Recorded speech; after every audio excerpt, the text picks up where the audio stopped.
Kita mulai ya. Yang tahapan proses yang pertama adalah menentukan pol dan zero. Untuk menentukan pol dan zero, di sini kalian hanya membutuhkan GS-nya aja. Di sini kan GS. Itu kita tulis lagi, GS adalah K per S kali 0,1 S plus 1 dikali S plus 3. Kemudian zero itu adalah pembuat 0 yang ada di bagian numerator atau pembilang. Sedangkan pol pembuat 0 yang ada di denumerator atau penyebut. Jadi pembuat 0 itu yang gimana sih?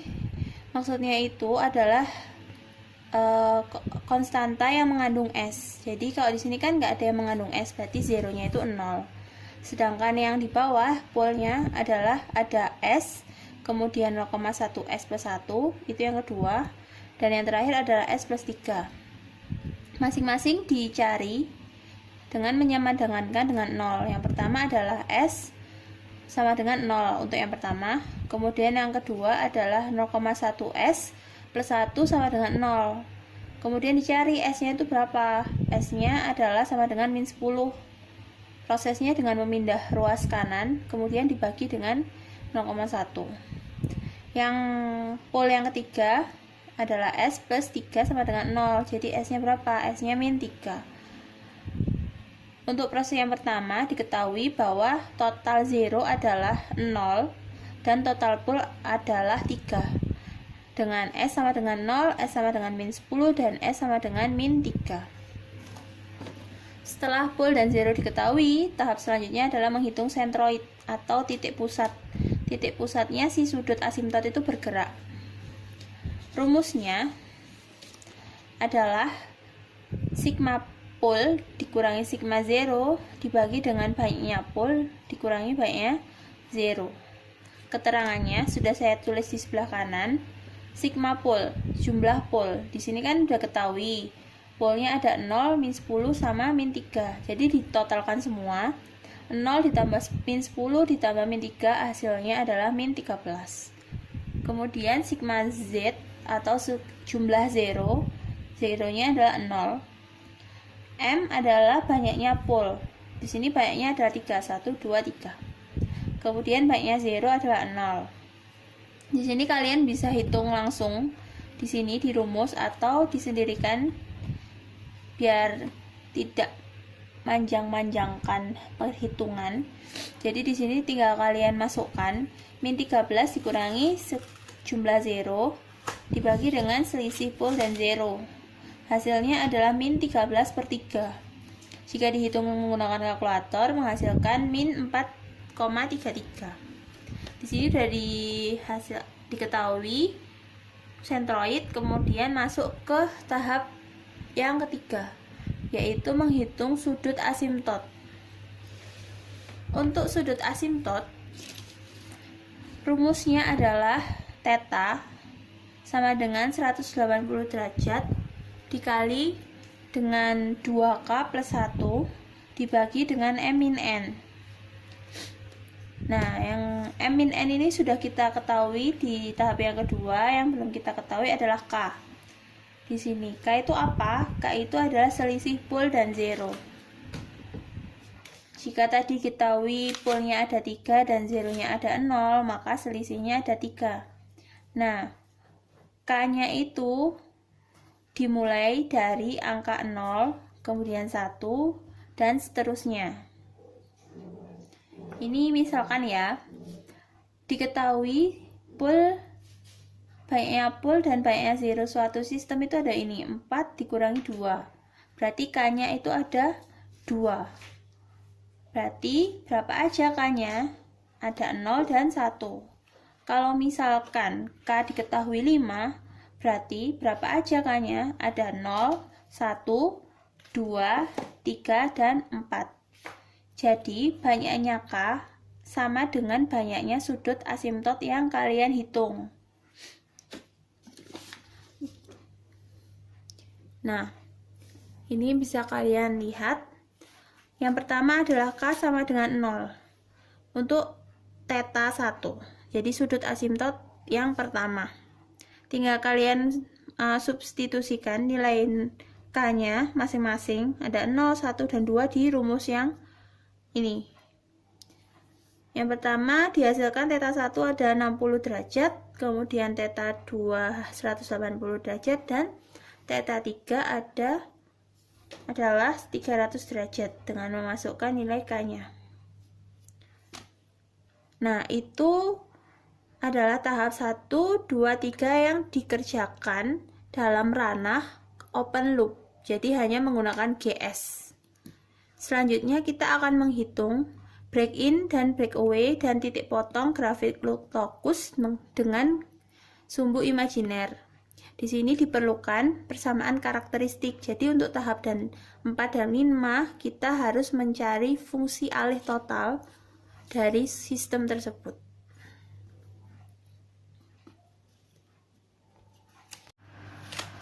Ya, sekarang kita ulangi lagi. Di sini saya tidak akan menuliskan secara langsung karena di video yang sudah dibuat yang lalu itu terjadi error. Jadi sekarang langsung dijelaskan aja dari yang sudah dikerjakan. Jadi tahap selanjutnya adalah menghitung break in, break away, kemudian ada lagi titik potong. Di kedua langkah ini itu kalian membutuhkan persamaan karakteristik dari sistem loop tertutup. Jadi dari GS dan ada feedbacknya ini kita proses dulu untuk menemukan si persamaan karakteristik. Di sini berangkat dari fungsi transfer, di mana fungsi transfer itu adalah output per input. Outputnya itu GS, kemudian per 1 plus GS kali HS, ini rumusnya. Kemudian untuk mencari persamaan karakteristik yang digunakan hanya penyebutnya saja. Jadi 1 plus GS kali HS disamadengankan dengan 0. Dari rumus ini kalian bisa langsung memasukkan berdasarkan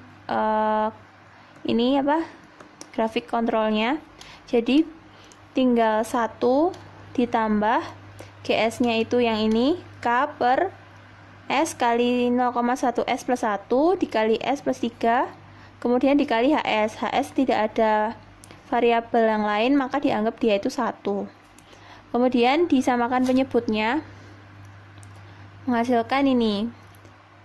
Nah, yang bawah penyebut itu dikali silang, kali sama dengan 0, menghasilkan yang atasnya aja. Jadi tinggal K plus S kali 0,1 S plus 1 dikali S plus 3 sama dengan 0. Nah, di sini diproses dulu dikali biar menghasilkan S pangkat 3. Kemudian yang ini adalah persamaan karakteristik yang akan kita gunakan di tahap 4 dan 5. Untuk tahap 4 menghitung break in dan break away, ingat syaratnya adalah mencari turunan dari K terhadap S disamadengankan 0.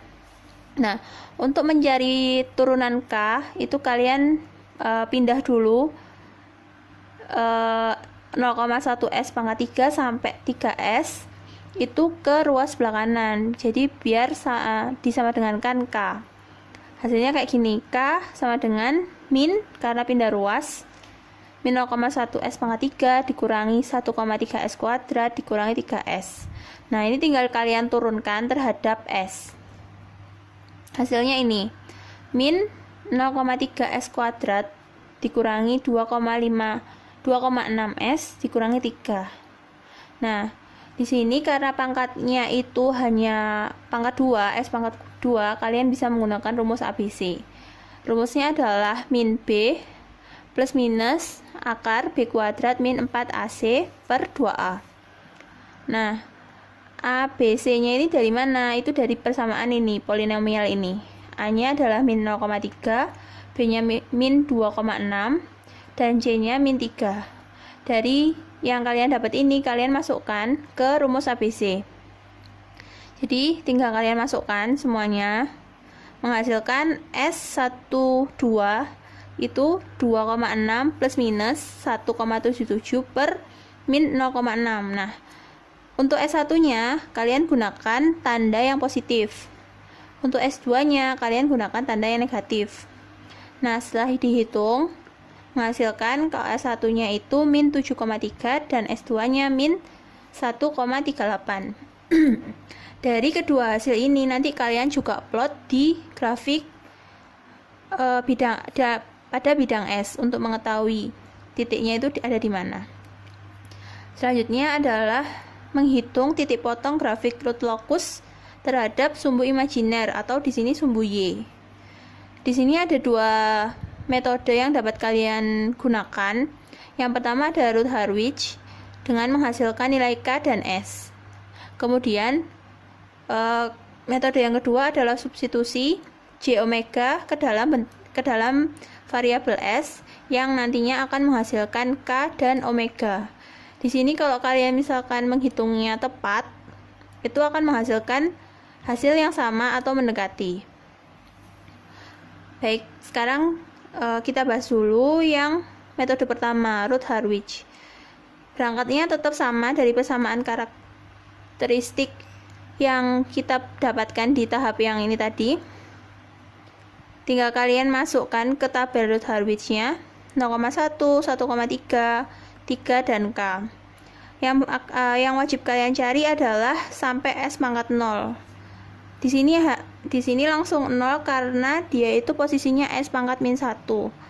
Jadi S pangkat min 1 dan seterusnya yang negatif-negatif itu langsung aja kalian masukkan nilainya 0. Untuk mencari nilai A itu adalah perkalian silang 1,3 kali 3 dikurangi 0,1 kali K dibagi yang ruas kiri bagian bawah 1,3. Nanti menghasilkan 3 min 0,076 K. Kemudian B, A kali K dikurangi 1,3 kali 0, 0 dibagi dengan A, berarti tinggal K. Nah, ini adalah tabel root Harwich baru dari yang proses yang kalian sudah cari di awal. Tinggal kalian masukkan nilai yang didapat.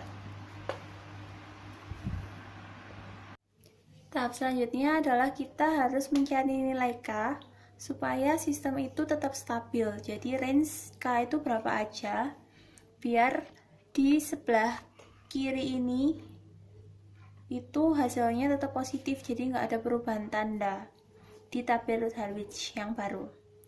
Gimana caranya? Kita ambil yang persamaan di S pangkat 1 itu ada 3 min 0,076K, itu syaratnya harus lebih besar dari 0 supaya positif.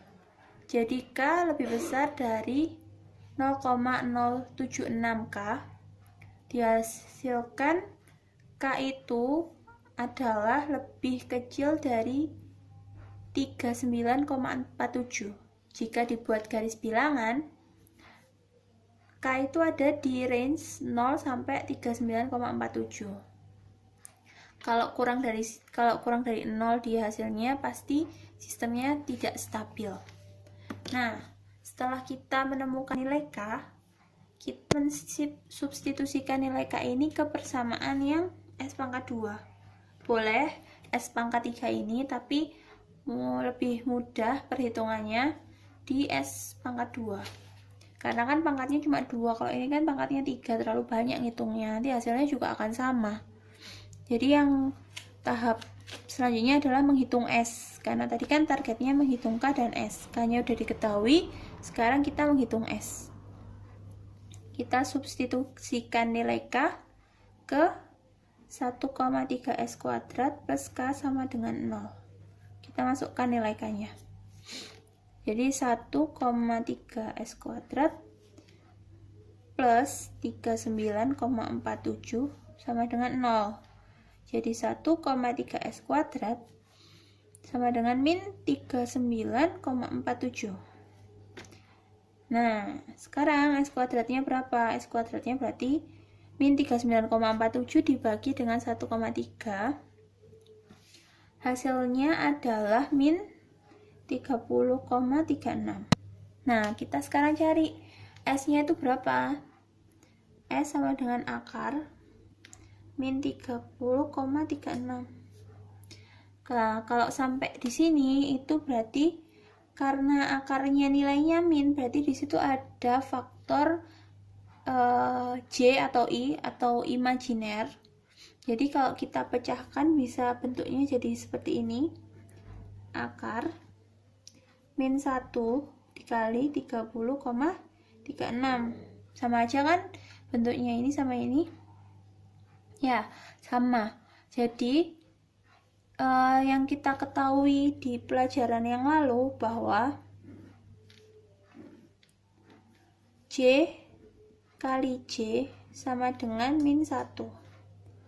Jadi ini bisa kita rubah S sama dengan akar J kuadrat dikali 30,36. Nah, J kuadrat bisa dikeluarkan toh akarnya. Jadi plus minus J akar 30,36. Nah, kalau dicari S itu plus minus J 5,5. Jadi artinya 5,5 itu ada di sumbu imajiner atau sumbu Y. Ini bisa ditulis biasanya J atau I, itu bebas tergantung penulisannya. Nah, sudah dicari nilai K sama S. Sekarang tugas kita yang kedua adalah mencari nilai K dan omega. Caranya dengan substitusi. Apa yang disubstitusi adalah J omega yang dimasukkan atau diganti ke nilai S. Nah, kita menggunakan persamaan karakteristik lagi di sini. Kita tuliskan lagi kalau PK yang kita punya adalah 0,1 S pangkat 3 plus 1,3 S kuadrat plus 3S plus K sama dengan 0. Nah, kita substitusikan J omega itu ke dalam S. Nanti bentuknya berubah menjadi J omega pangkat 3 1,3 J omega pangkat 2 ditambah 3 J omega ditambah K sama dengan 0. Nah, sekarang kita mulai cari. Kalau tadi itu J kali J sama dengan min 1, kalau misalnya J pangkat 3 hasilnya adalah min J. Dari mana? Kan J kuadrat itu adalah min 1, berarti tinggal J aja, berarti min J. Gitu. Kalau misalnya J pangkat 4, hasilnya adalah 1, karena min 1 kali min 1 adalah 1. Nah, sekarang kita coba cari di sini. Karena tadi J pangkat 3 itu adalah min J, berarti bisa kita tulis nilainya adalah min 0,1 J omega pangkat 3. Kemudian min 1,3 J omega kuadrat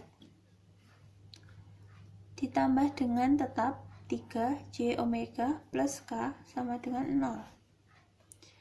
Nah, sekarang kita kelompokkan mana aja yang punya faktor K J, mana aja yang nggak punya. Oh, ini nggak punya ya, karena udah min 1. Sekarang kita kelompokkan yang punya J sama yang nggak ada J-nya. Yang pertama, di sini kita kelompokkan dulu yang nggak ada koefisien J. K min 1,3 omega kuadrat dikali dengan ditambah J min 0,1 omega pangkat 3 ditambah 3 omega sama dengan 0. Nah, karena kita punya dua persamaan yang mengandung J dan tidak, kita bisa cari nilai omega dan nilai K. Di sini yang pertama itu kita cari yang ini.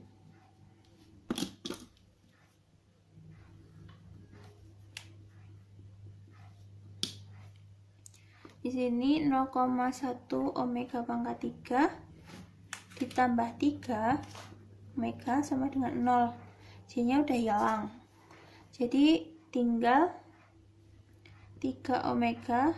Ini yang min 0,1 omega pangkat 3 saya pindah ke sebelah kanan, jadi plus 0,1 omega pangkat 3. Kemudian omega dicoret, tinggal omega kuadrat sama dengan 3 per 0,1. Jadi omega itu nilainya akar 30 atau 5,5. Kemudian nilai K dicari di sini.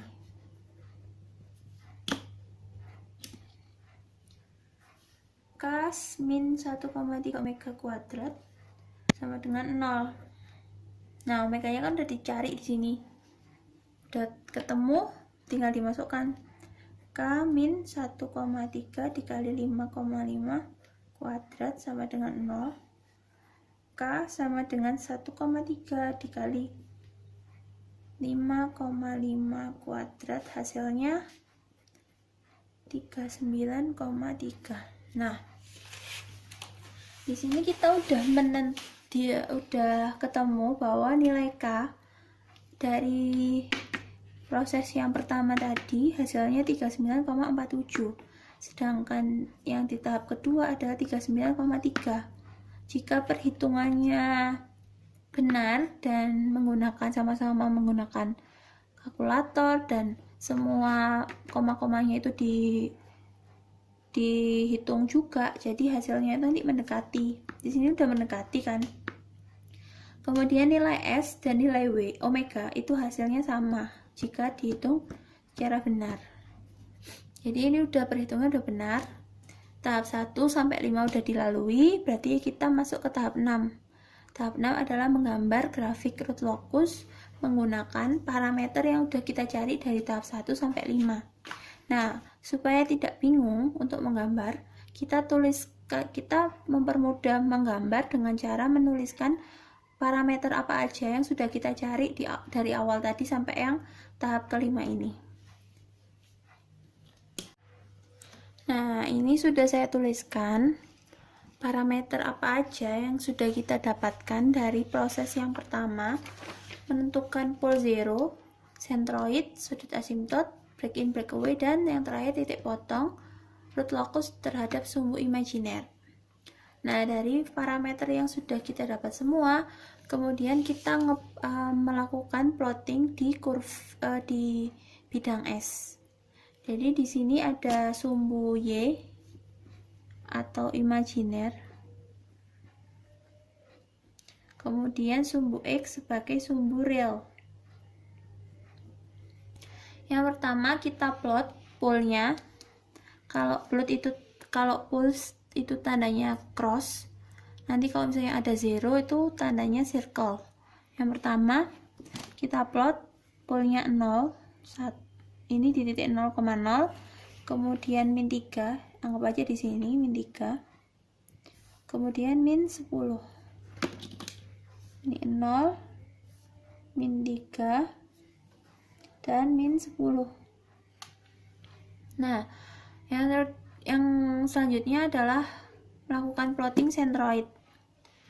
Kalau min 3 di sini berarti min 4 itu sekitar di sini.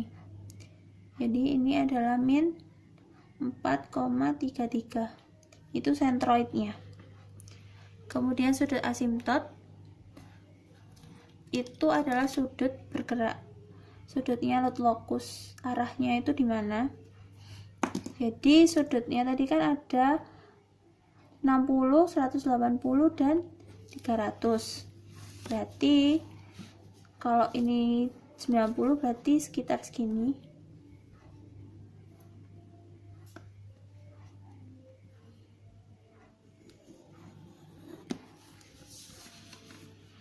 60, kemudian yang ini ada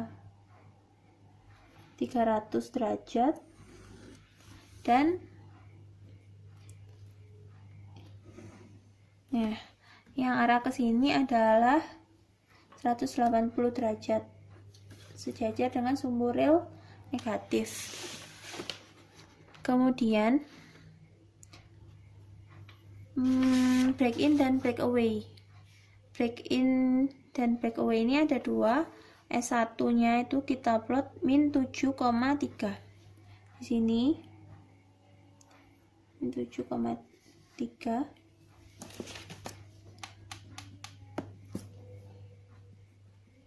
Dan yang satu adalah min 1,8. Nah, setelah plot pole break in, break away, sekarang kita tentukan lintasan root locus. Jadi tidak semua sumbu rel ini adalah lintasan root locus. Untuk menentukan lintasan, itu kita meletakkan titik sembarang di sepanjang bit ini, sumbu X. Syarat lintasan root locus adalah jika saya meletakkan titik di sini, kemudian jumlah pole dan zero di sebelah kanan titik tersebut adalah ganjil, berarti dia adalah lintasan root locus. Jika genap, berarti bukan lintasan root locus. Di sini diketahui bahwa di bagian kanan min 3 itu adalah hanya ada satu pole, berarti mulai dari titik 0 sampai min 3 itu adalah lintasan root locus. Kemudian bergeser, kalau misalnya saya letakkan titik di sini, sebelah kanan titik ada 2 pole, berarti titik ini bukan lintasan root locus. Sedangkan jika saya meletakkan titik di sini, kemudian saya lihat di sebelah kanan ada 3, 1, 2, 3. Berarti mulai dari min 10 dan ke sebelah kiri seterusnya itu adalah lintasan root locus. Berarti dari sini bisa diketahui bahwa lintasan root locus itu ada di sepanjang 0 sampai min 3, kemudian dilanjutkan min 10 sampai tak hingga. Itu adalah lintasan root locus. Jadi di titik min 7,3 itu tidak termasuk lintasan root locus, berarti ini tidak dipakai, tidak digunakan. Yang digunakan hanya yang ini saja. Kemudian kita gambar garis ini root locusnya itu bergerak mulai titik min 1,38 dengan perpotongan yang sudah kita cari tadi, nilai S dan omega itu ada di titik potong sumbu Y atau sumbu imajiner sini. Jadi root locus itu akan bergerak dengan memotong sumbu Y, sumbu imajiner seperti ini. Jadi root locus itu akan simetris antara kurva yang bagian atas dan bagian bawah. Nah, ini adalah grafik root locus yang dihasilkan. Jadi nanti kalian bisa samakan hasil dari penggambaran ini manual dengan MATLAB. Nanti akan saya selipkan di video ini hasil uji coba root locus menggunakan MATLAB. Syarat pengujian root locus menggunakan MATLAB adalah dengan memasukkan GS yang di awal tadi, yang ini, ke dalam program yang ada di MATLAB dengan menentukan nilai K yang sudah dicari melalui tahap yang sama.